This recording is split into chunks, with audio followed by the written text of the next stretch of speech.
डॉक्टरांनी सांगितलं 5 तास जगणार आहे.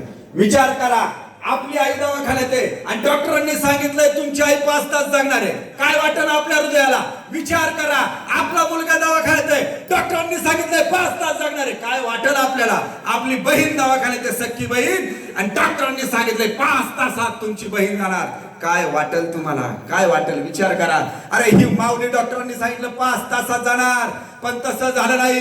अनेकांनी नवस केले, अनेकांनी पायवारी केल्या, अनेकांनी देव पाण्यात ठेवले, आणि तुमच्या सगळ्यांचे आशीर्वाद होते. दवा कामाला नाही आली, तुमची दुआ कामाला आली, आणि ती आशाताई जगली आणि तुमच्या समोर बसली. अरे ती जगली म्हणजे अशीच नाही जगली, 4 वेळा जिल्हा परिषद सदस्य झाली, आणि 5 तास डॉक्टरांनी सांगितलं ना, 5 तास, ते 5 तास याच्यासाठी ती जगली. त्याच्यानंतर कारण आता 5व्यांदा जिल्हा परिषद सदस्य होणार. तिचं नाव आशाताई